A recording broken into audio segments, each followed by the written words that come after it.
One time, y'all. What's up, y'all? We are back for another audio occasion, a podcast for self-starters and those willing to make the most out of any situation. Off hiatus. Back with more big convo for y'all. And we're going to get funny out the gate. We're going to get big funny out the gate. This one is a long one, but come along with us. Pause. Gun or anti-gun, I'm very indifferent because guns aren't the problem. White people are the problem. It's true. If we took guns away, white people start driving cars into schools. That's my favorite joke. It's that one part. That's my favorite take. Every time I say it, like some white people laugh, but all black people laugh. Tell me. I know how to solve school shootings. Very simple fix. Just put metal detectors in the schools. I don't know if you guys know, they already do this in the hood, where niggas don't shoot up schools. Isn't that fucking weird to anybody? Isn't that strange? How America rather be racist than rational? Isn't that nuts? Put it in the white schools where it belongs. You'll save lives. Yeah. Because, you know, black people don't shoot up schools. That's an after-school activity. This Jay had me rolling. We're going to let it rock. It's been a while. Kill somebody while they're trying to learn. What the fuck? It's been a while. I'm happy I got the Texas nigga laughing. This is good. They always say, do the jokes in front of the people to offend. That's how you test a joke. He's like, I like guns, but I like that joke more. That's good. I just feel bad for guns. Guns are innocent. This is a false accusation. This is a factual statement. You ever statement. put the gun down, just goes to sleep. That's all it does. It depends who owns it, you know? Like when black people own guns, you know what we do. We miss, okay?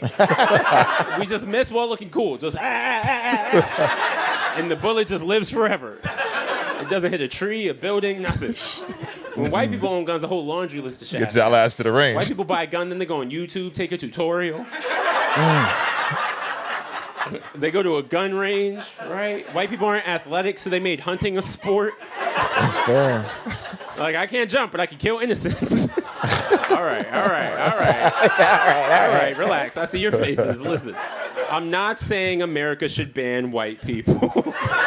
That's not what I'm saying, although that's the rational answer. That's not what I'm saying. What I'm saying is America should ban white people from guns. Is that fair? Like, listen, whites, you had your shot. If anything, too many shots. Just let minorities control the guns, all right? And if the government comes to attack, we got your back. Wild. Who was that comedian? Man, dude, name is, Eagle Wit. Eagle Wit. Funny, bro. It just came across my feed somehow the way I ran into him, and I just went on a wormhole and just a bunch of his shit. That was one of the dopest ones I heard. Yeah. Funny as hell, you man. gotta know what like the pulse, get their finger on the pulse to like know. No doubt. Exactly how to deal with that. No doubt, man. But listen, we are back in the house, in the building. We got one. We got two. We got a multitude of air horns on the way in for the gang back in the house. Let my theme music run. And as we kick this thing off, man, I am your host, the man, the myth, Mr. Uncomfortable, Mr. Marathon, Mr. 1% times 2. I'm your host, D Burke, man, and we are back in the house with my guy, Waldo Blizzy. What other monikers you want to call yourself, man? Singer, rapper, writer, and producer. You know what I'm saying? You can call me a winner, never a loser. Like, I'm that guy, man. Hey. And just like that, if you made it to the audio/visual occasion, please do not forget to like, comment, share, and subscribe. It is episode number 55 of the EFS podcast. We are here. We'll update you on all the particulars of our hiatus in a moment. But just vibe out with us, man. We back.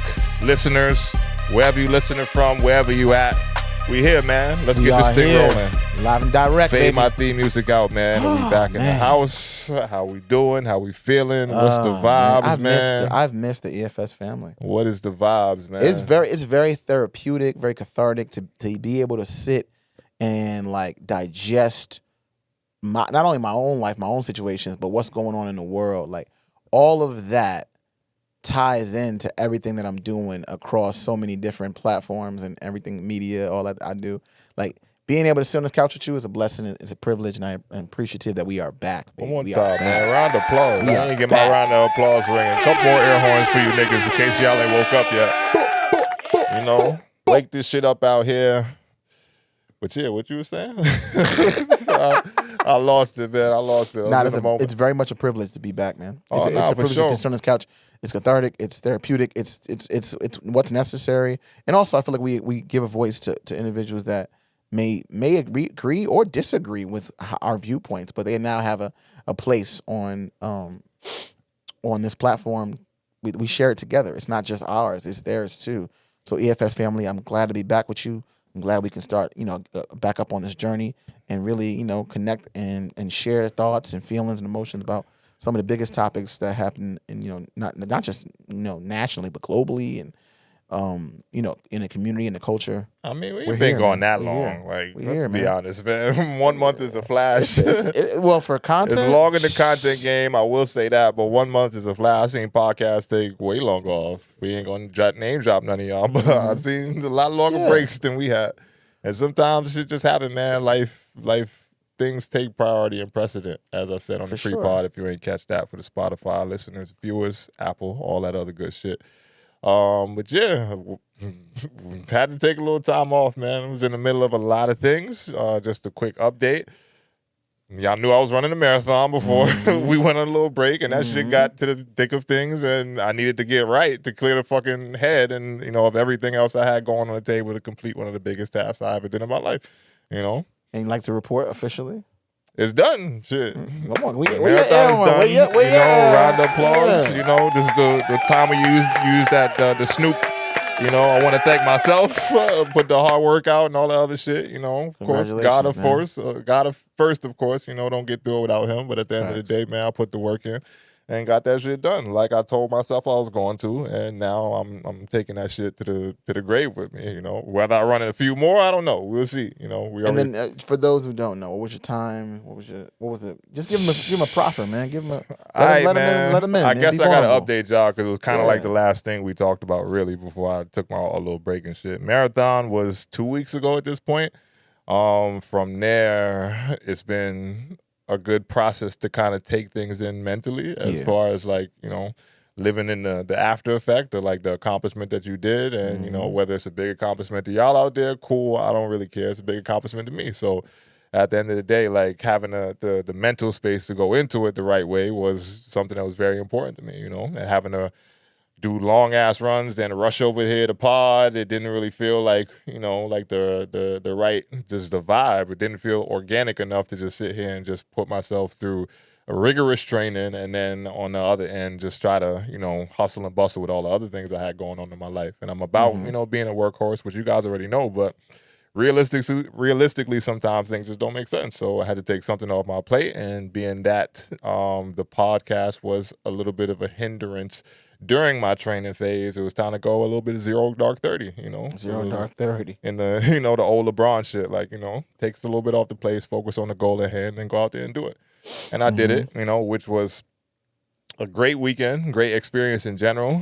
We talked about it. If you hadn't seen the recap on my social media, my Instagram is up there. We talked about the little biggest takeaways I have from the race, but the race was dope, for me. Like, it was a real, and they say a lot of people who are the marathon runners are tried and true. They understand something from the experience of it that like gets them to buy into that shit more and more and more and more. Like, that shit is a motherfucker. Like, it's a mental mindfuck, and even training going up to it is a mental mindfuck. But in the actual race, it's like a mix of real emotions going up and down as you are like battling through just a distance that is a long as fuck time to complete, And, my time was 4 hours and 23 minutes. I forget my seconds, but 4 hours and 23 minutes, which is what me and my coach aimed for 4.5 hours. So I finished under my goal. But within that, I got my ass kicked in the middle of the race. So, my first one, which all marathoners tell you, your first real one, you're going to feel what that shit is really, really like. And like mile 18, my body was just like, yo, bro,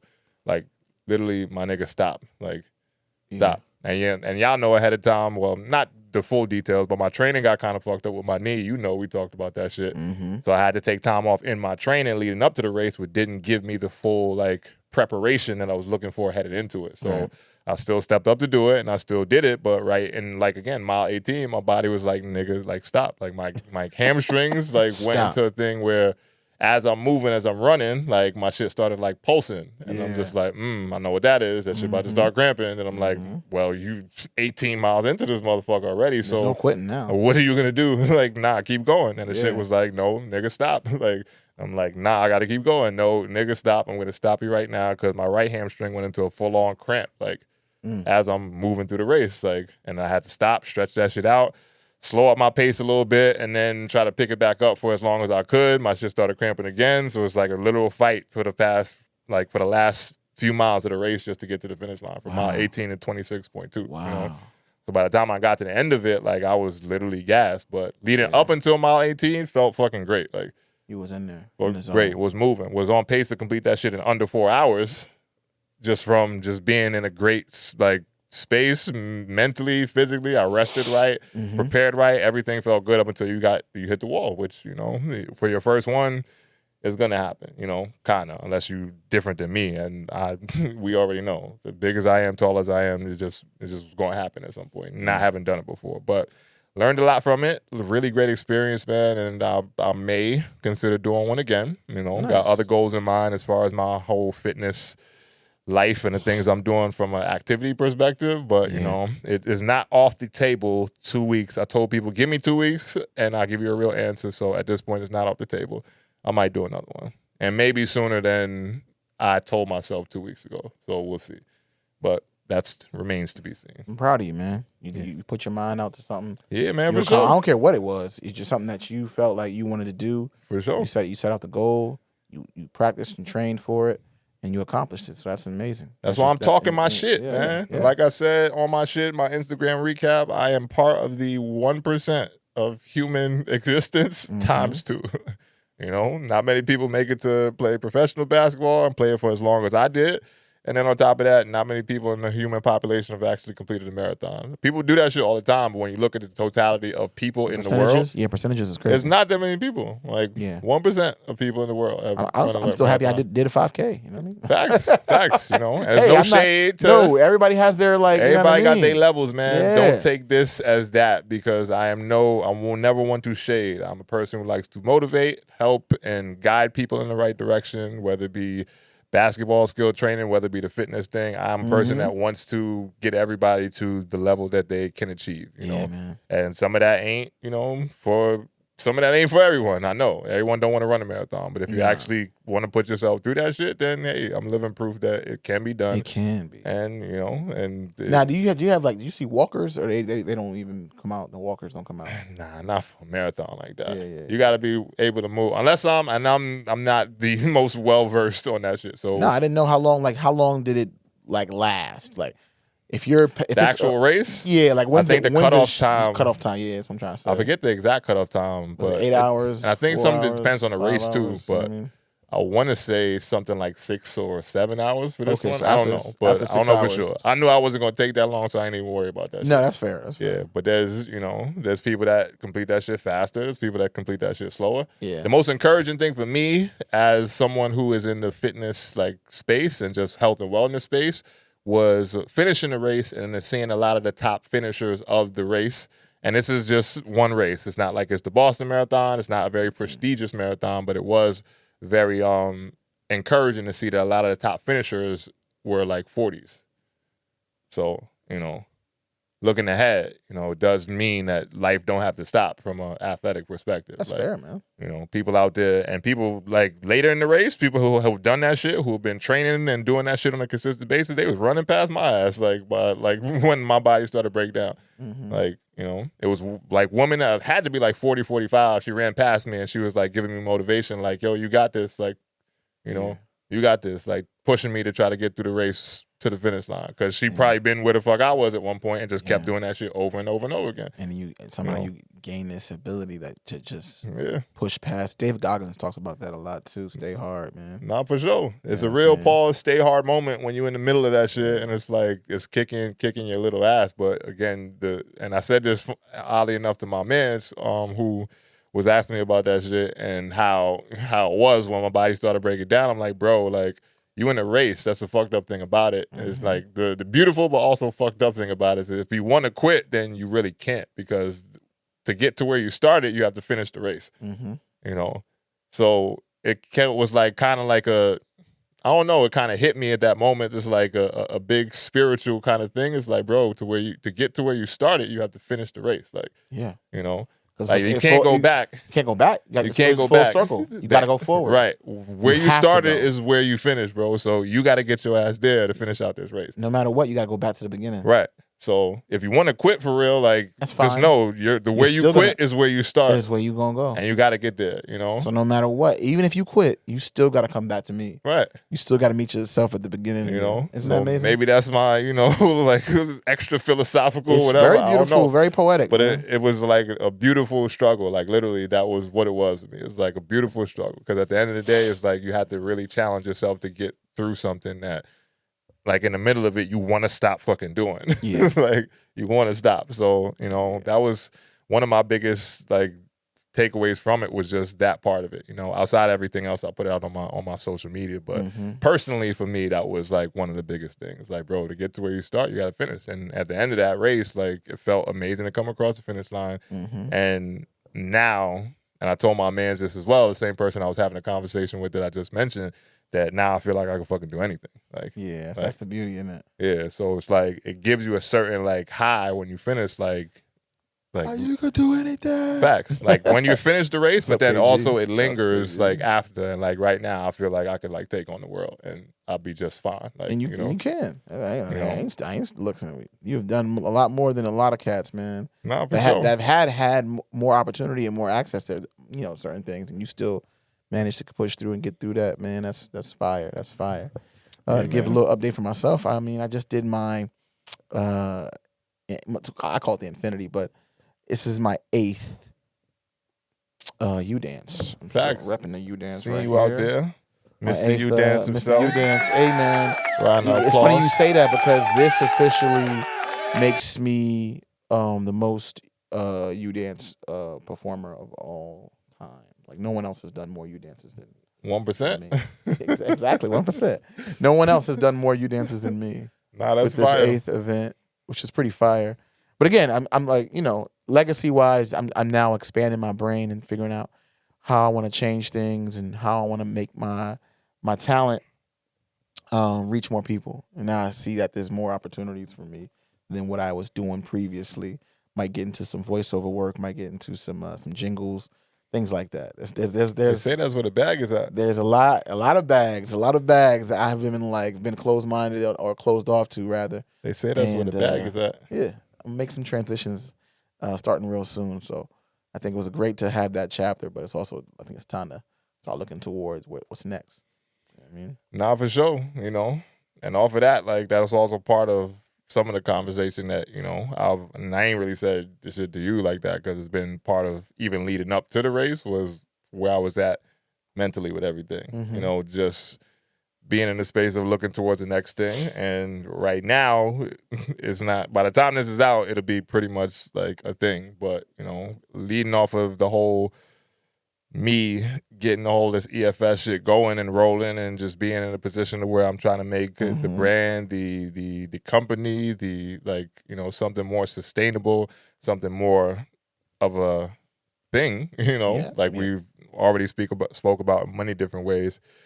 Like I'm quitting my shit. So you quitting your what? I'm quitting the other gig. Oh really? Yeah. Officially done with it. Yeah. Wow. I'm putting in my notice. So, by the time this is out, like it'll be out that the notice is in. So it ain't like I'm ruining anything ahead of time. But that's crazy. Congratulations, man. But yeah, and it's not. So no more it's done. What about your own personal version of it? Yeah. All right, yeah, that's fire. That's it. Like the EFS. Mm-hmm. swing. I'm going full time entrepreneurial status. That's fire. And it takes a lot to kind of step out on that ledge, which we'll talk about a little bit later for our real talk segment. But that's where it's at. It's the time for me. And how that looks, how that feels going forward, we'll kind of see. But I'm excited for you, man. That's where I'm at with everything. It's a big leap. Yeah, for sure. I mean, no safety net. You out there. You know what I'm saying? Going you gonna fly or you Nah, 100%. So that's where it's at. We'll touch on that a little bit later. But again, just off of the whole marathon thing, feeling like I could conquer anything. That really, when I finished the race, it put me in that perspective. Like, I bet, yeah, it's time. Because my spirit and my mind and everything that I was going through internally was kind of leading me up towards that. And that's also kind of why I took time off. It's like, all right, let me start to think and make some real decisions about what I'm going to do with my life going forward. Because this is that moment to where it's, is that or is that? So, take some time to figure it out for yourself mentally. That way, anything that you do on the other side of it, you got a clearer understanding of what the vision is and what, what you're working towards. But yeah, but all that later, we'll touch on it. Like I said, pause a little bit later. But either way, man, it's playoff time. So playoffs. How you feeling about the playoffs, man? Playoffs is kind of lit this year, I ain't gonna lie. Look at that. And look at that. Nah, it was good last year in certain ways, but I think right now we're in a good space. Do we give Adam Silver the credit for that? Yes, because he told the refs, let these niggas play. I feel like that. There was reports floating around that he was telling the referees to make sure that the games are a little bit more physical, and they've been just that, and I love all that shit. All the physicality, all the intensity, everybody's pushing, shoving. You see the hunger, the passion, the grit. We haven't seen it since what? 2012? I mean, we've seen it in flashes. I just think a lot of the series, the first round series are hard-fought games. And even the ones that are about to get swept is the hard-fought games too, with the whole shit. Like the Grizzlies, they about to get their ass swept, but the game that they ended up losing to the OKC, but they was up however many they was up when Ja went out, hard-fought game. The Orlando Magic have been giving the Celtics a little bit of trouble. Hard-fought game. And even the games with there was a couple blowouts with the Cleveland Cavaliers and the Miami Heat. But, those, but mostly across the board, we've been getting competitive games. And the series that's supposed to be the series is turning out to be the actual series. Movies. That Bucks and Pacers series could go, I think the Pacers pull it out, but I don't know. We'll see. It's been up. I can't call any of these.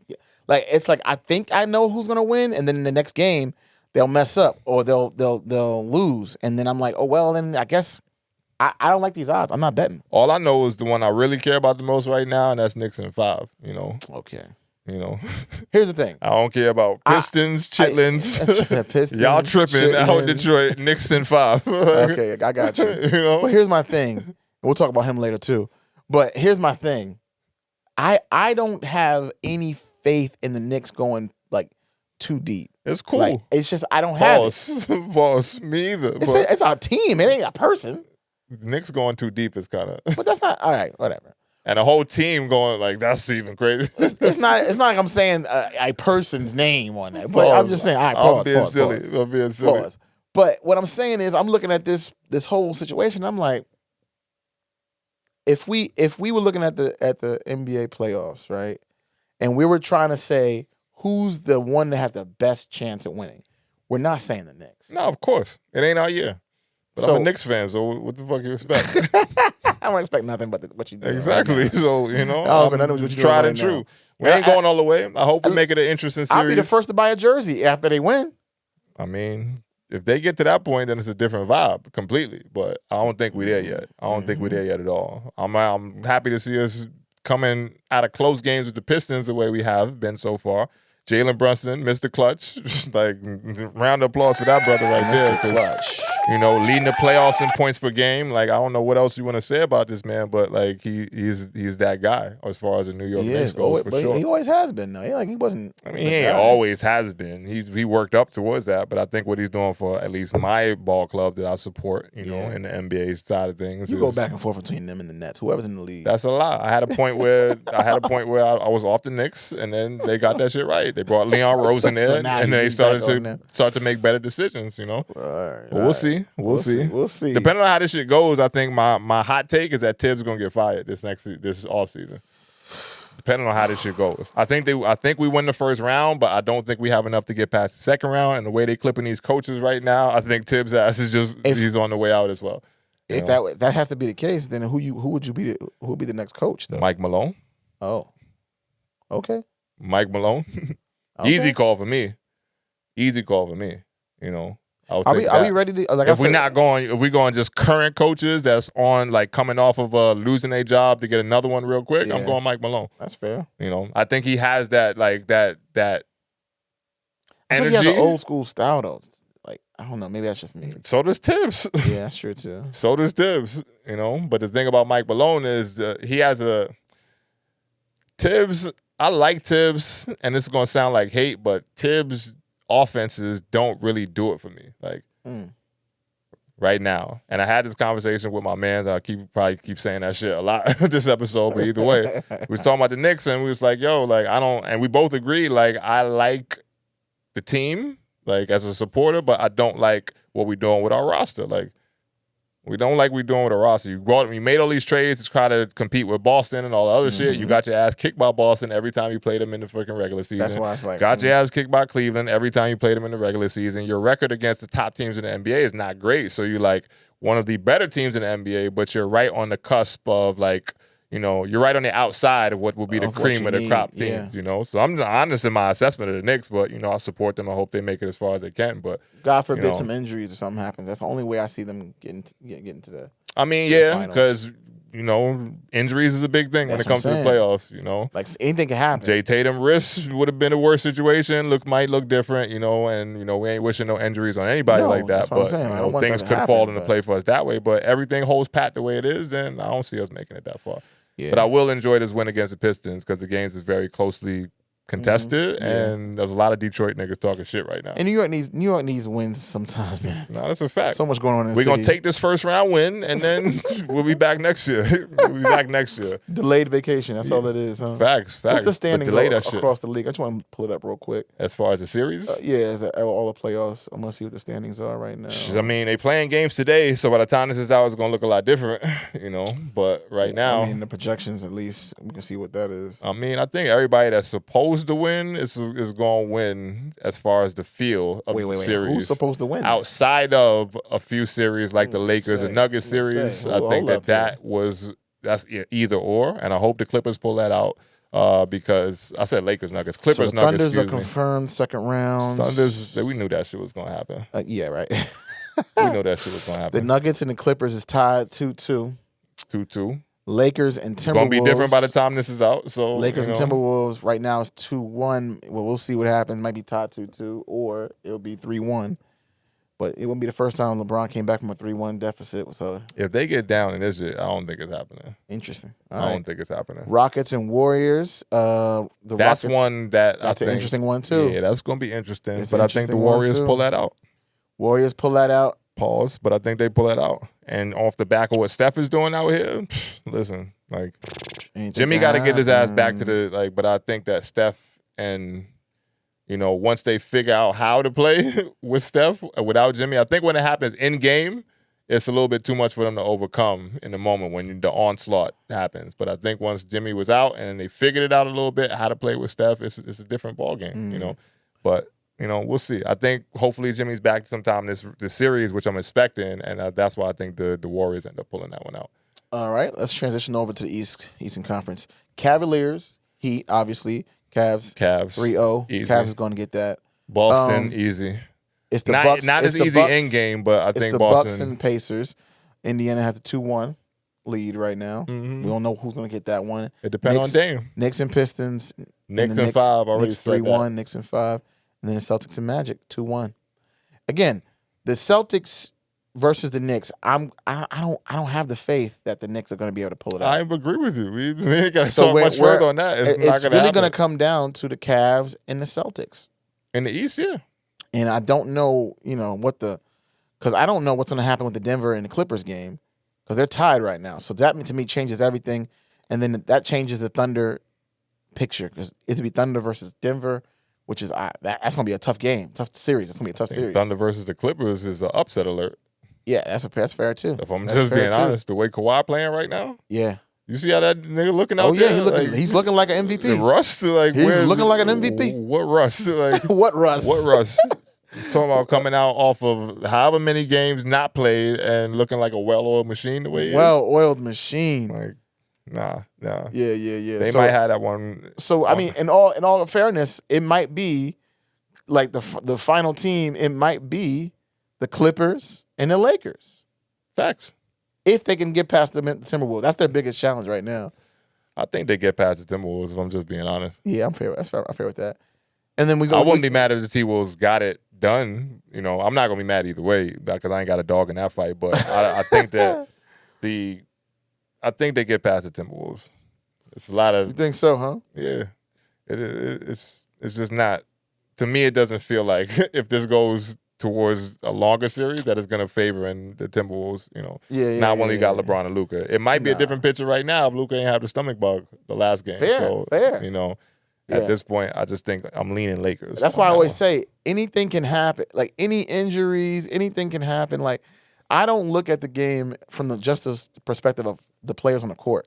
I look at the potentiality of problems arising in the playoffs. There's a lot of games in high intensity now. So you got to bang and bump and move. It's not easy. It's hard to win. And these bodies are on lease. It's hard to win.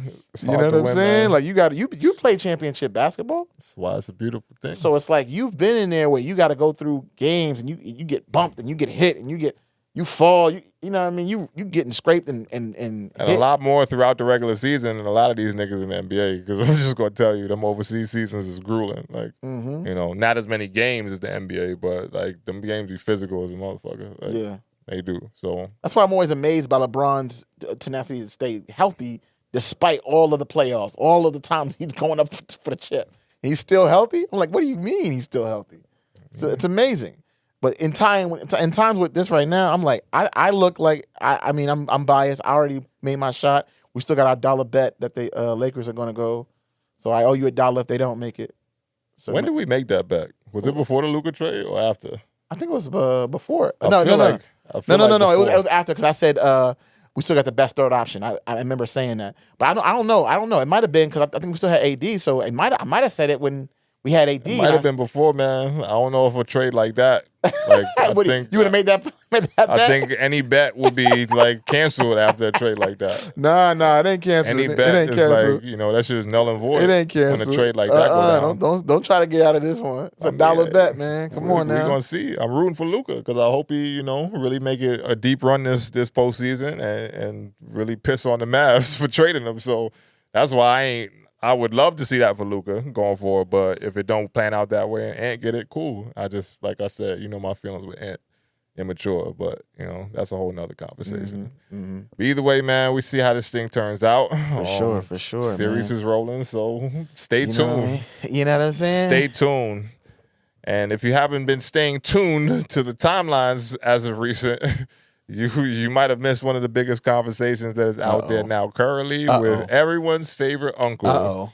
And we would be remiss if we did not come back from our small hiatus to talk about one of the biggest people in the content game right now and his recent troubles with everything he's been dealing with. Some journalistic integrity here. Come on. You got any clips you want to share or audio? Ain't no clips. You just gonna keep it? You seen this shit floating around with the cartoon that they made of him? And, I did not see the cartoon. Oh yeah, that's a good one. It's hilarious. Yeah, it's an AI cartoon. They made of him on the phone with the girl talking about, I might choke you in public. Yeah. And the girl with her monotone ass voice, Shannon, that's not a good look. Not a good look, Shannon. But yeah, what you thinking, bro? Because I know you have. You want me to go? You want to go? Either way, we can go. We can take turns. I don't pause. I'm just trying to figure out how we want to approach this. To be mindful, right? Because it's a sensitive topic. For those of you that may be triggered in the EFS family, we are going to do our due diligence and try to present this as best as possible in a format. Trigger warning to anyone who is a victim or suffered any kind of abuse in that manner. Yes. But today we're going to just have some jokes. We're going to try to talk about it. and be, you know, I see it from both ways. Unpack it, you know, so to speak. I see it from both ways as far as it being a shakedown on Shannon's side from what he's saying. But I also put a huge onus on Shannon Sharpe for his actions and how he goes about things to put himself in this, you know, situation. You know, and that's the responsible answer. The jokey answer is these old niggas gotta stop lusting after these young ass girls, Facts. man. Like, facts. Shit is crazy. And it ain't even a joke, kind of, because some of it is kind of like it's a little, you know, that wordy. I ain't gonna say that wordy. Yeah, can I play both sides of this? Like, she's an adult, and she's going after a rich old man. A mark. He's an easy mark. That's what they call him. And she's targeting him appropriately because he has the bag, and she's making him, you know, not making him. She's alluring him into a situation using her physical form, and he's falling for the trap. That being said, I do believe she nasty too. I don't know how many things is in the text messages was crazy. Oh, it goes both. Baby gravy? Baby gravy is nuts. Like, baby gravy. I was never heard that. What kind of person? Never heard that. That's just kind of ill on the freaky side. That's not my baby twist. Baby gravy is crazy. But it was just like, all right, so clearly their dynamic together is one that we cannot expect any normalcy. They move differently entirely. So from that, the whole thing is, okay, was there things that were done in consort with whatever the arrangement was that was inappropriate? I do believe that. I do believe that there was stuff that was going on that was inappropriate. But were the lines blurred by the both of them to the point where neither of them knew where okay was and where safe and secure interaction between the two of them was allowed? I think they were playing too close to the fire and they got burned on both ends. So now it's, all right, how far can we make this messy? How messy can we make? Like, what can we do to hurt each other, which is the worst case scenario for both of them, right? Because now, what does she get out of this? Potentially a settlement, potentially some money. But are the two of them ever going to be able to reconcile, be cool, be friends? And, like, are they ever going to be able to have any connection with each other? Probably not. But when you deal with someone in that capacity, like, it's just weird. And I feel like Shay had multiple opportunities and other people that shared wisdom with him on the couch. I remember Monique on the episode was like, you need yourself an older woman. You need yourself. I remember that. Man, these things, like, listen. And he chose what he chose. And he got what he got. This isn't the first time Shay was out here doing something messy, was online with the whole, audio. That was a rollout, though. That was a rollout for the pills. Maybe it was, but he's known at this point for being, like, nasty and kind of raunchy, and that's where he's like, niggas be freaky, man, and like, he's gotta stop, because niggas be super freaky. Because now what he has to do now is prove that he didn't do something when he could have been just moving in a way that wasn't like that, and we would never have the question, because now this is a stain on his legacy. Oh yeah, for sure. And we're gonna see how it costs him financially, because going through this kind of shit while you're in the middle of negotiating for however many millions, 100, whatever the number ends up being, it just don't look good on your overall your jacket and your resume. You know, he might lose his ESPN. He already had to step down. Yeah, I know he did, but they say he will come back before preseason of NFL. How long is preseason in the NFL from now? That's about 3 months. Right. Now, what do we think is going to happen in the next 3 months is going to make them want to take him back? Well, I mean, there was reports there was another woman that's now coming out against him, which I just I didn't hear about that. I don't know how much of the validity to it, but there was another report. There was another woman coming out against him for more allegations, and that just makes the water murkier and muddier. So when you get to that kind of point, like, any company that's really looking at dealing with you in that kind of way is going to step the fuck away. Let me find this shit, man. Listen, Jonathan Majors has had to get, kicked out of the Disney roles. Pause, hold up. From page 6. Go ahead. And this is reputable, so this is just as of 2 days ago from page 6. I haven't seen much on it after, but it was Shannon Sharpe accused of R-ing, that word, a second woman threatening to ruin her in a separate lawsuit. A second woman claiming to be Shannon Sharpe's ex previously accused the former NFL star of bleep. Michelle Bundy Evans, who allegedly dated the sports commentator for nearly a decade, filed a lawsuit against Sharpe in late 2023 for defamation, libel, and slander after previously accusing him of sexual assault. Evans claimed he assaulted her in 2010, so a long time ago. After they got into an argument about his alleged infidelity, according to court documents obtained by Page Six. So, and I'm gonna go save the rest of it because it goes on and on and on. But you know, when that kind of shit starts happening back to back to back to back, your ass is grass. You know. Well, so we're gonna see. Do you believe it? Is the question. Believe what per se? The allegations. Because my believing is, you know, the allegations. Yeah. I don't know Shannon Sharpe. I don't claim to like stand for people's character unless I actually know you and fuck with you. But I also know even the people that I know and fuck with, like I don't put past too many things when it comes to niggas, because I found out from even close friends that I've had in my life how they move when dealing with women from the women, you know? Yeah. And not to say that every woman is truthful in their accounts of what happens. That's fair too. Some things are motivated financially. Some things are, you know, it's different when you're dealing with people on that platform, that level, you know? But just in concept, I often find out how niggas move from the women they deal with. Interesting. And then I got to take a look at the dudes a little bit different, or just, you know, like put a little bit of distance from them, because I don't really fuck with some of that shit, you know? That's For fair. me, old niggas get too freaky sometimes. And I know they legal, and I know that it is when it's grass on the field, play ball, like all that other bullshit that they used to say. Like, but bro, if the woman is 30 plus years younger than me, I'm not fucking with it. Like, I'm not. In my I don't time, know like, how old she was. He was 20 years old. Oh yeah, He's 50s. He's pushing mid 50s. Like, there's no math. Come on, man. Come on. There's no math on that. And I know as you get older, like shit might not look as appealing with some of the women your age. Like, find you a baddie from your age, bro. You're Shannon Sharpe. You're Shannon Sharpe. And to me, ain't nothing wrong with vintage. You know that other word. It's like nothing wrong with it. Like, me as a young boy, and just call me sick, whatever. But I used to like the older chicks. Like, listen, she's mature. You know, she got a little bit of experience with her, et cetera, et cetera. Like, that kind of vibe to me was more so than I'm just going to get older and start looking all the teeny boppers. Like, yo, y'all like this shit. I'm surprised he didn't like try to of, holler at Tracy Ellis Ross or something. Like, you know what I'm saying? Like, you see her out here on the little interviews talking about how she ain't got no man and the toxic masculinity shit, which is a whole nother story because I don't believe in that word. But either way, I just feel like it's so many women that could have been his choice. To find out he's doing this and moving like this is very interesting. And then, you know, they say he loved the white girl, so, you know, that just make him a bigger mark. You know what I mean? That's a thing, too.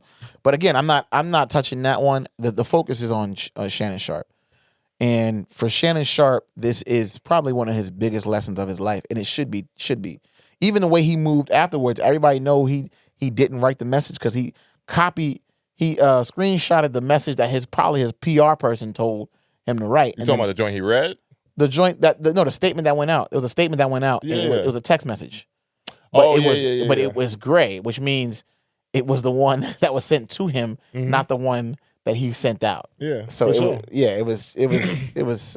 I mean, it's a big cleanup act. They trying to cover. He's not good at what he's supposed to be doing. And not for nothing, the woman he's dealing with. That's why I do also believe there's shakedown validity to it. There's validity to the fact that she's shaking him down. There's layers there. Yeah. And I'm not saying that he might have not done something inappropriate within it. I'm saying when you're dealing with an OnlyFans model who's now asking you for X amount of dollars from whatever happened to you, or whatever she says happened. And then she has this proof of ways to make you sound crazy. Talk about choking her and choking her in public and all. Like, bro, you wilding the fuck out. And I think you wilding the fuck out. You got to treat yourself with more like respect, honor, and like integrity. You know, my nigga, you have your whole career ahead of you. Come on. In this space. You ain't been at this shit for that long. Coming off of being in the NFL, you are on the cusp of conquering the world from a media and content space, bro.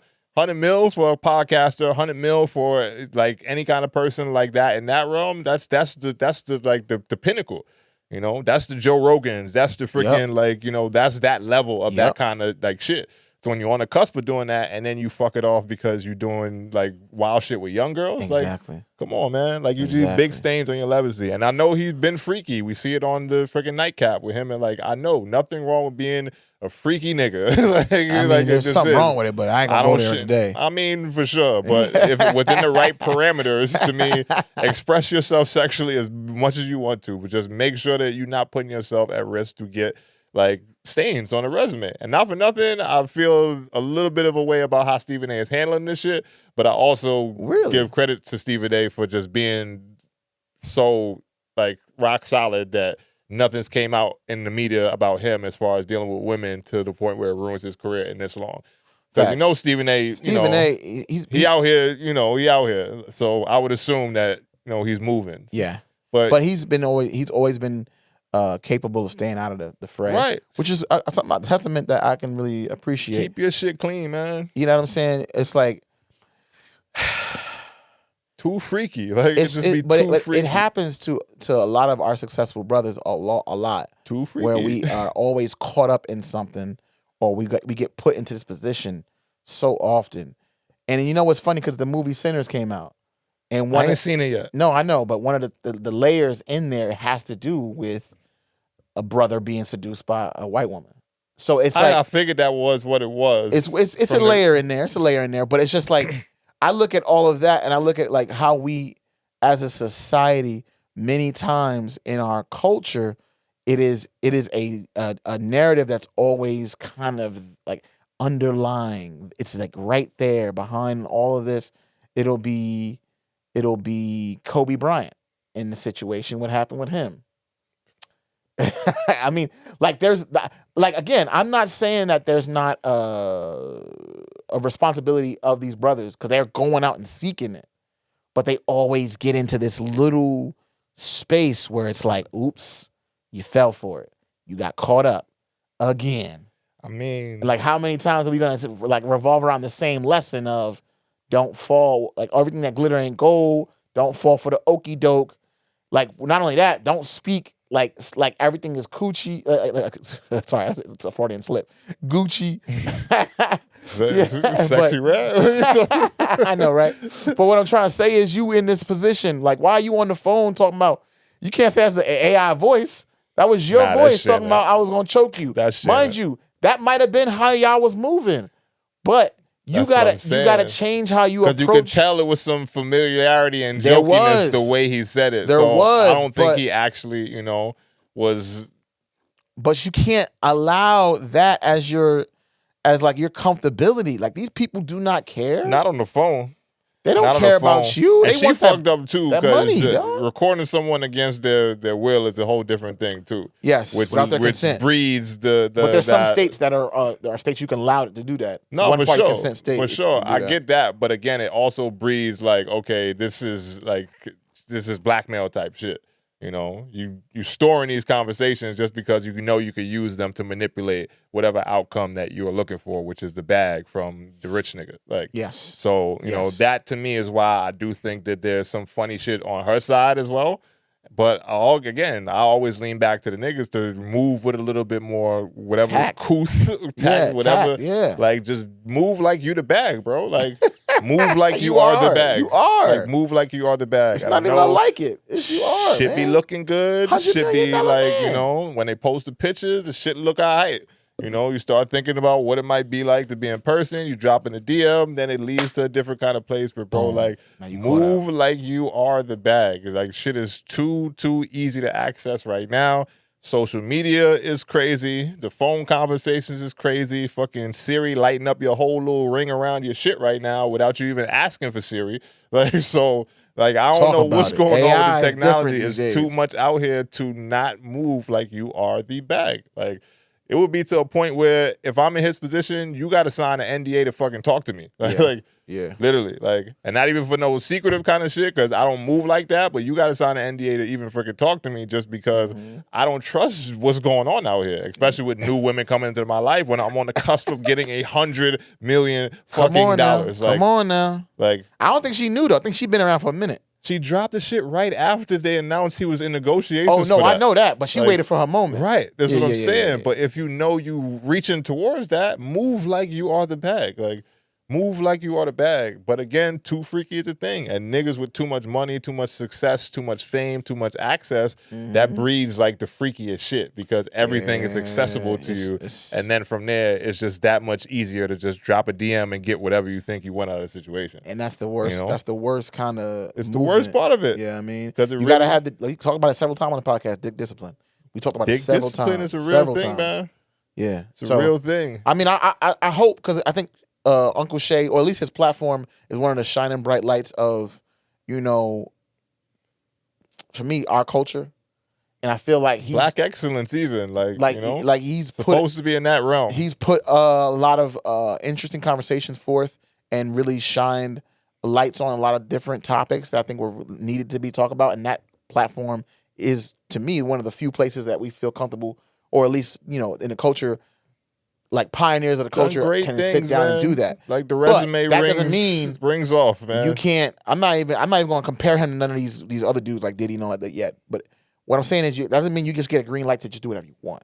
And I feel like his hubris got too big, and now he got to sit back down. That's the problem, though. You always say, grandma this, grandma that, grandma this.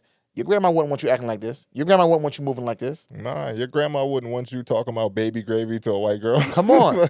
Come on. Gravy. Somebody who probably really made some fire gravy at some point in their life, she wouldn't want you talking about baby gravy. Exactly. What's your grandma say about this? Because I really want to know what your grandma going to say about this, Shay. Because you know that's not your move, bro. Nah, you know that's not how you're supposed to be moving. Your grandma's like, no, you not shouldn't for the baby gravy. And definitely not $25,000 per cheek either, because them cakes wasn't even that fire to be like charging $25,000 for the cheeks. That was a crazy joint. Yeah, that's a crazy joint. And she sound like a fucking airhead. I'm just gonna be honest. Like, and I'm sorry, don't want to make it seem like I'm down on women, but homegirl she sound like she's dumb as a box of rocks, you know, and just smart enough to manipulate this guy, but I don't understand how, like, what kind of enticing conversations you having when, you know, he monotone already. I'm like, choke you in public, and Shannon. That's not a good look, Shannon. Like, she's just like, come on, man. Come on. But again, man. Yep. Express yourself however you want to. Just know what comes in the back end with just shit like this. And we've seen it too often with niggas getting taken down by women and, you know, just putting themselves out there for all kind of backlash and scrutiny behind it. But we'll see, man. You got to be careful out here. Gotta be careful. See. Both ends. Facts. Ladies, don't be careful. Don't subscribe to the weirdness. Don't subscribe to that. You know what I mean? Have more self-respect than to deal with these cats off of these money hungry old crazy men. These girls out here to get that bag, my boy. That's fair. These girls out here to get your bag if that's what you feel. But there's always a line, right? They marking these niggas down. Don't allow yourself to be put in a situation where you don't feel respected. Down. That's what I'm saying. As soon as they get their shot, it's over for you. And that's fair. Bags will be paid. Instead, he tried to offer her $10 million, and that's how you know she greedy. Because I would have took the 10 and ran. Like, if that was the actual case. Yeah. I bet I'm out of here. Cool. 10 million. I don't know. I don't know if the 10 million would have been enough if you knew you got something like a smoking gun. Nah, 10 million. We don't know. We don't know what the 10 million case. for a 20-year-old OnlyFans model. Trust me, you're doing all right. You're doing great. You're doing great. You're doing all right. Take your bag, get off of OnlyFans if that's your only reason for doing that shit, and go do what the fuck you really want to do. That's fair. But that's how you know she might be, you know, might not be all the way there. But now, if she believed that she had a smoking gun, she wouldn't take 10 million. She knows she can get the 50.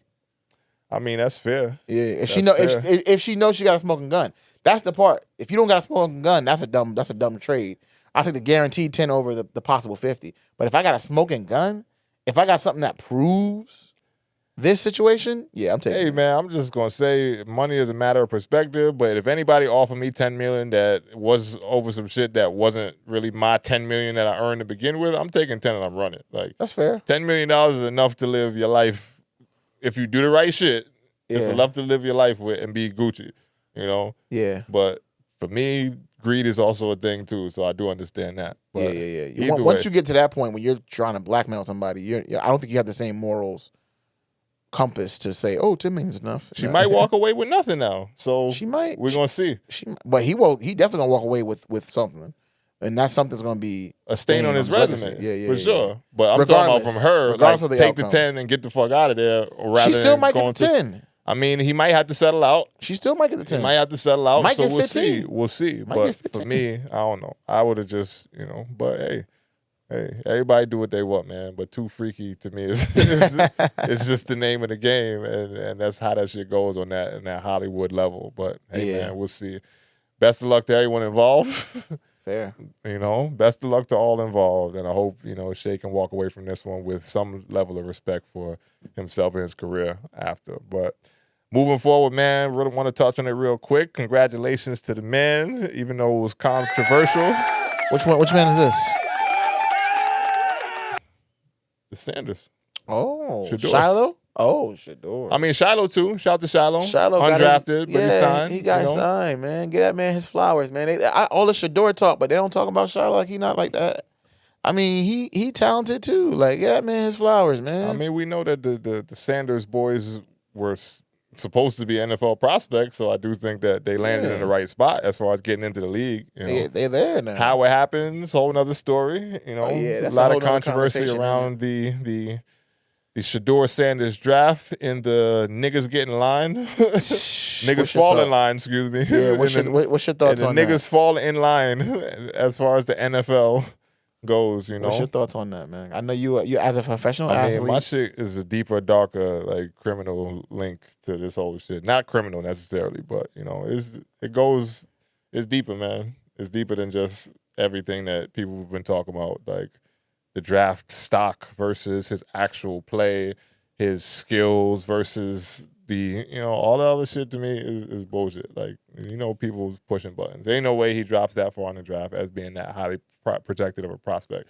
Mm-hmm. Like, it's the first time in history that anyone that high on the draft prospect has dropped that far in the draft. Mm-hmm. And people saying, well, Tom Brady and Lamar Jackson and whatever. Like, yeah, but they weren't ranked that high coming out of college as Shaduer Sanders was for the fall off or the drop in the draft to be like fifth round, 144th. Yeah, pick. That's craziness. That's craziness. For somebody who was talking about winning the Heisman early in the college football season, I don't see how that happens, especially when he played well enough throughout the rest of the season to still warrant consideration as one of the best quarterbacks in the nation. People say number 2 behind Cam Ward. Like, so for me, for that to play out the way it did, I do think it is the niggas fall in line, like NFL. Is that kind of league. Is this now I'm only gonna make this connection because you're a former basketball professional, and I want to make the connection back to basketball because that's where your bread is buttered. Is this Jimmy Butler on steroids on a league status, similar how Jimmy Butler had to fall in line with the whole Heat Nation and Heat culture? I see what you're saying. Is this a version of that, but on a scale where the entire league kind of banded together and said, hey, look, all you NCAA kids that think that because you're getting millions of dollars, that you can come up here and dictate how things will run up here. This is the example we're gonna make of you. I don't even think it's so much that. You sit back and watch. As far as them sending a message to the NCAA, and I did see that floating around throughout the whole last few days with the draft process happening. I just think they don't really fuck with Deion like that from a league. You think it's Deion specific? Yeah, I think it's symbolism between not just. I mean, Deion. It's symbolic, but Deion is Deion is a symbol. So for me, it is an attack against that from that side. The way Deion moves is confidence. I'm gonna talk my shit. I'm gonna back it up, and that's just how he moved from the moment he got into the league. You see Deion Sanders draft night? You see the video that's floating around while the whole shit was crazy, and I never seen it, so I can't say that I've had the most. I'm the most well versed on everything in Deion's career, but his draft night talk was crazy. In there, just like his son, big gold chains, all that shit on, and he talking shit about if so and so would have drafted me, I would have charged him a higher price. Then I would have had to negotiate for a higher price. So, like, the way he was talking since back then and coming in the league with that confidence, that cockiness, that flash, and then being one of the best players ever to touch the football field, I just don't think they like that shit. No, they don't. And I think that when you start preaching that shit on the college level, and now you got a chance to, like, kind of stick it to his sons on the way in. Like, we knew he was going to get drafted. But I think it was just like a smack in the face to say, like, yeah, but when you come into our shit now from your son having a chance to get in here, we're going to control the shit the way we want to control it. Interesting. And that's just what I feel it is, Is it the biggest crime in the world? I wouldn't say that, just because the kid did get drafted, and I'm happy he has a chance to play football now. Success of his family beforehand. It's not like he had, his whole financial future riding on XYZ as far as drafts and position and contracts and all that. Hopefully he has a successful career, which I believe he will. I just do think it was a smack in the face to Deion to say, all right, cool, like, now we're going, put your son through it to get in the door now. And we know how them white owners is in the NFL, man. We've seen that shit with Kaepernick, like, It's not just and it's not the same level as Kaepernick, because that was a whole socio-political, police brutality type thing, and they really blackballed the shit out of his ass to get out the league. But I think it's like a whole. Like, I seen a person post, imagine if we stuck together like the NFL and just left it as a ... like that, Imagine. Like, that shit is like it's like a little fraternity. So, and that's why I say all the time, it's like we put these sports leagues, these teams, these people that they're hiring us. That's what they're doing. They're hiring us. Facts. And they're giving us pennies to their dollar.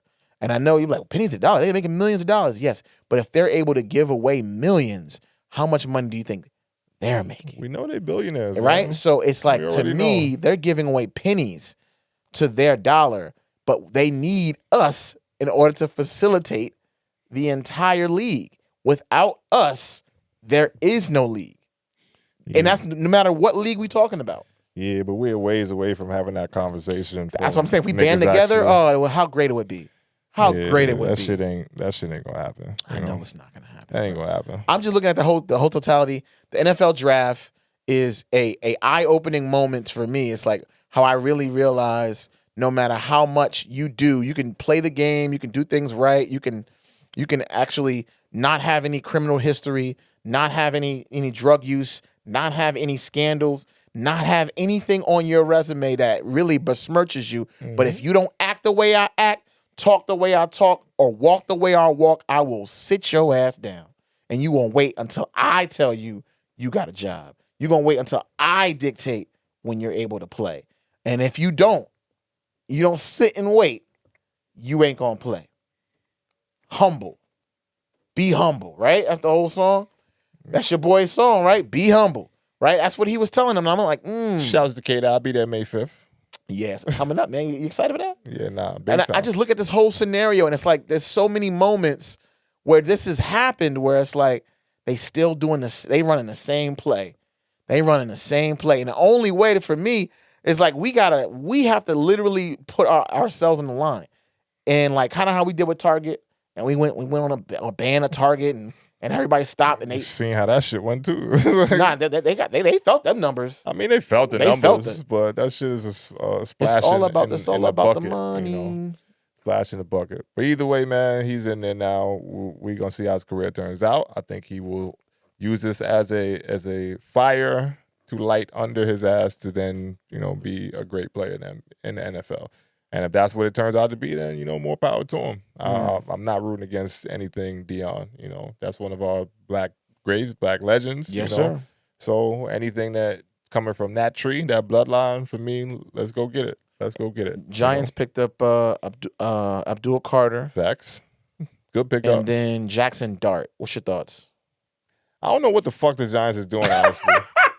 If I'm just being 100% honest, I don't know what's going on with the Giants, and I'm just going to wait to see what's happening. You got Jameis Winston. You went and got Russell Wilson. You drafted a young kid now. Like, I just think you should have drafted Shaduer from the jump and stop making a whole media hoopla about you meeting with him multiple times leading up to the draft after you already got two quarterbacks ahead of him, basically, on the roster anyway. I think that shit was like a farce, and it just played into the fucking, like, narrative or whatever went on, And I don't know what the Giants is doing, honestly. Russell Wilson, respect to everything he's done in his career. Jameis Winston, respect to everything you've done in your career. I don't see that as the fix. I do like the Abdul Carter kid from everything I've seen. Yeah. He has great tape. He's I think he's going to make an impact. But what about Jackson? We ain't doing shit. Jackson Dart ain't about to get on the fucking field outside of preseason, I think. Okay. I don't think. Like, you don't think so? You don't bring Jameis Winston and freaking Russell Wilson on your roster and then play Jackson Dart. Jackson Dart, yeah. Like, that's fair. Which is why I'm not mad that they didn't take Shaduer once they brought both of them in, because then for me, let the kid play. Yeah. So, I didn't really put too much stock into them actually picking him up once I saw how that shit went. Yeah. Leading up to. The Saints chose Kelvin Banks Jr. and Tyler, I think it's Shaw, I think his name is, quarterback from Louisville. And then Vernon Broughton, defensive tackle. So they have offensive tackle, quarterback, and defensive tackle as their major picks. What's your thoughts on the Saints doing that? I mean, anything we're going to see with all of this shit, man. Yeah, anything worthwhile in there? I'm not the most well-versed football guy to give you a real honest take on that, and I ain't going to sit and act like it. I enjoy football. I wasn't really following many of these kids in college, if I'm just being honest. Outside of Shadur and seeing what he was doing, and Cam Ward. Same team. We saw what was going on with that team in general. The Jacksonville Jaguars picked him up. So yeah, facts. I'm excited to see how that plays out. His girl stayed in line. She didn't make it about her. So I'm glad. Yo, I didn't watch it. I'm glad. Did you see that? Did you see the video? Like, how was she acting in the moment? She was chill. Yeah, she was chill. Wasn't too much. He stuck with her, I guess. I'm. Listen, man. I wouldn't have count your blessings, young woman. I wouldn't have did it. Count your blessings. After all of the hoopla and the craziness, count your blessings. I would have stepped away from it. I said, you know what? It's too much going on. Count your blessings, man. But man, shouts to all of that, man. NFL draft. We'll see what's going on when the season actually rolls around. Hopefully, she'll be back on TV by the time it rolls around with the whole preseason. We're gonna see. We're gonna see. But outside of that, man, we're gonna move forward to our Real Talk segment of the day. And today is going to be about something that's personal to me at this point and kind of giving you guys my motivational talk from it. Yes, sir. And this is a disclaimer that the views of D Burke do not have to represent the EFS podcast and those of you out there. So I'm just talking for me right now and where I'm at. And if you vibe with it, if you fuck with it, then hey, it is what it is. If not, I do understand people who think otherwise, and that's all cool too. But I did mention earlier that as of X date, which, we'll get to when we get there, but I'm putting in my notice that, I'm stepping away from the gig that's held me down since I pretty much came home, from being overseas. And it kind of in an unexpected way. It was never really the plan to lean into just that, because I always had, ambitions to build EFS to be whatever level of a success as it can be, ever since I stepped away from the game, and that was one of my main focuses. But, having gone through the pandemic back, which is crazy, like 5 years now almost. Well, actually 5 years. 5 years from pandemic. Right. We was in the middle of a pandemic 5 years ago, right around the time when I pretty much just got home from being overseas, and a life changing and turning things a different kind of way led me to lead into what was comfortable in order for me to support myself, my family, make money, and do the best that I could within the given scenario, and wrote it out for a long time. A lot of people which is even more eye-opening to me in the situation, is that a lot of people told me I've been there too long anyway, and me getting to that space where I've started to make EFS more of a priority was a very transitional time. And me, I'm Mr. I'm brand myself Mr. Stay Uncomfortable is one of my go-to sayings, and starting to lean into just building this thing brick by brick to start to put things in place so that we could have a future that's sustainable for my brand, and trying to make it a mark in society, and just something I can grow and still make money off of, because at the end of the day, shit got to get paid. It just is what it is. Bills got to get paid, man. Yeah, but having that be my focus over the past year or so, I really started to get to a point where it's like, what am I doing with my rest of my year?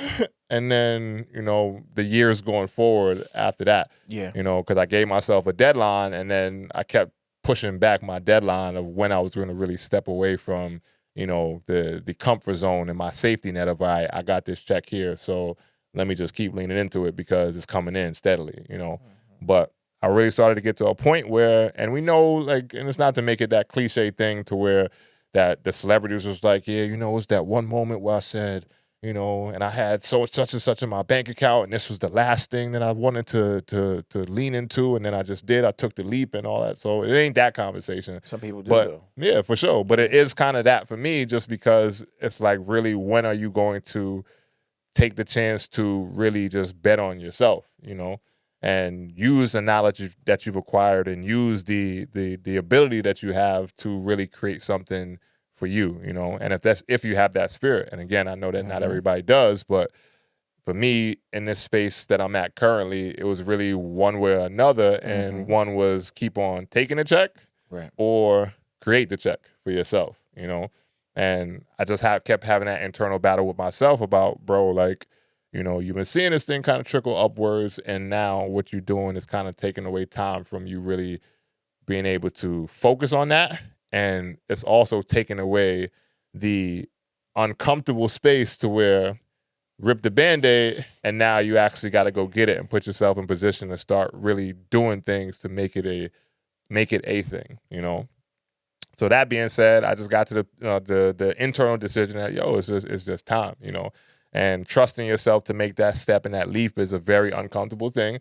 And I've been vulnerable and with a lot of people out that I really trust to speak to about what I'm going through or what I was going through. And it's been like, yo, like, this shit is kind of scary, you know. Like, and I've said that multiple times to people because I'm embracing that. Like, yo, it's kind of scary to like say, all right, fuck it. Like, the one thing that I know has been there for this long, I'm gonna just take that shit away from myself, just because now I kind of know what to do to get to the next level of making this a real thing. Now you just got to put yourself in a position to where you don't lean in on your safety net, because if you keep doing that, then you're always going to cut yourself short of really focusing on the path of what you actually want to build. Right. If that makes sense, you know? So for me, the real talk today goes off of just making sure that you understand what it takes to step away from your safety net. And you ain't going to understand all of it, because some of the stuff as an entrepreneur, you've heard all the stories about, yo, it was hard as fuck for the first 2 to 3 years of me doing this. Like, yo, this happened, and then I had to pivot. And I had to really change all my plans, because that shit is going to happen in some kind of way, hopefully, you know, to where it doesn't interrupt everything and then, you know, stop the progress, the trajectory, and all that other shit. But for me, like, it's like, put yourself out there for that, and, you know, and stop staying safe inside your comfort zone, because at some point they could take that from you anyway, you know, like, it's not yours. I don't own that. I don't, like, you know, I'm taking a check from someone who could literally fire me tomorrow, could literally close down the locations that I work at tomorrow. Like, and at that point you got your hands in your pocket anyway, while not starting to work on the things that you know you want to do to get where you got to go. So for me, it's just really about, like, bro, like, lean into that feeling. And if that's where your spirit is telling you to go, then roll with it, you know? And that's where I'm at. And anybody that does feel that, if you in the midst of making that decision for yourself, of course, take your time, do your due diligence to create a plan, because jumping out there with no plan is a different kind of story. But, you know, once you start to set your mind on how you want to go about things, then from there, don't be afraid to just bet on yourself. And at the end of the day, worst case scenario, if you're smart enough, you got a decent enough resume, you can get another job, like, down the line, if that's where, you know, things end up leading. But if you don't take yourself away from that to really push yourself into that next stratosphere for you, then, you know, you're always going to be just doing that again, taking the job and taking the check and just waiting on, you know, you to make that decision internally. So for me, it was that. Wow. So today's real talk is kind of profound in that way. And that's where I'm at, man. So as scary as this shit is, man, fuck it. We here. We here. You know? Taking that leap of faith, man. Yeah. And I'm planning the biggest on the way out party from the shit that I've been doing. Because, I know me, I'm a workhorse, and I put a lot of shit into the gig and just making sure that shit was functional and growing for a while until I had no control over it anymore. And once you realize your time is up, then, hey, man, it's time to step away and move towards the next thing and really start doing some of the same things that I might have been doing for somebody else, for my own brand, my own company, my own, like, you know, my own mark on society. And that's what it is. It's time, man. Yeah, for sure. It's time. You worked your way up to it, and now that you've gotten to that place where you know you can do it, and I see nothing but success for you in the next chapter, man. And that's what it is too for me. It's even more reassuring that, and hearing people say that, you know, Because there ain't a lot of people that's like, whoa, bro, you sure don't quit your day job? Like that kind of shit. Yeah. And if I need to be told that, then of course, like I'm open to hearing that kind of shit. But everybody's like, bro, like I see nothing but success for you in the future. Exactly. You know, so speaking it into existence for myself is one thing, but then having other people, again, there's people that told me like, bro, like, I don't know why you haven't done this yet. Or, you know, I see this for you. You know, why don't you see this for yourself? So when you're hearing that, it's just like, my nigga, you kind of dope. Just go do your thing, you know? And it's that kind of confidence and just being able to have that, you know, respectable, like, humility with all of it and knowing that I got ways to go, but also like, bro, like, fuck it, I got this shit. I'm dope. Whatever's going to happen. The shit that Shaduer posted was the dopest thing to me about the whole process. He said beforehand, he said, whatever happens, I'm built for. Yeah. Like, so. Which is so true. That's the kind of vibe that you kind of got to go about this shit with, you know? So shouts to all that. And yeah, that's where it's at. Beautiful, man. It's a beautiful thing. So I'm excited, man. We're going to keep these people updated. I'm glad we're back. Make sure they like and comment. Like, comment, subscribe, share with a friend. I'm going to be my biggest promoter going forward. Man. It's time. It's time. The life is literally going to depend on it. So, of course, if you made it this far into the audio/visual, do not forget to like, comment, share, and subscribe. We'll hit you with the quote on the way out, and then we out of here, man. Episode 55. We'll wrap it up after our brief hiatus, which is good to be back, man. I really missed it. You know, sometimes being away from this shit kind of makes you feel like even more so that you value it, and I definitely value the space that I've created for myself, and then who for knows? us, maybe we'll be the $100 million men. You know what I'm saying? Who knows? You know what I'm saying? Listen, we ain't gonna have them Shay problems. Ain't no freakiness gonna take me out the bag. Trust me. We ain't gonna have them problems, but we might be the $100 million men next. Normal levels of intercourse and sexual interaction to where I don't feel like the freakiness is gonna take me out. You know, because they say getting all that money just make you much more what you actually already are. Exactly. So hey, man, expose your true self, man. You know, it just makes me that much more of a things that I like to do in my life, which are vices that I can't really talk about on here. Well, I can. So, but either way, we ain't gonna take time to do that. All right, so today's quote on the way out is one that I just saw floating around, and it kind of connected with me in the time and the spirit of everything that I just was kind of mentioning. It says, confidence isn't walking into a room thinking you are better than everyone. It is walking in not having to compare yourself to anyone at all. Wow. Say that again. So one more time, confidence isn't walking into a room thinking you are better than everyone. It's walking in not having to compare yourself to anyone at all. So one more time from Mr. 1% times 2. I ain't comparing myself to none of you niggas, man. I'm only in competition with myself, you know, as we all should be in life. Right. So with that said, man, EFS Podcast, episode number 55 is out of here. Don't forget to guard yourself mentally, physically, spiritually, and all things in between. Until the next audio/visual when we back at y'all. Peace.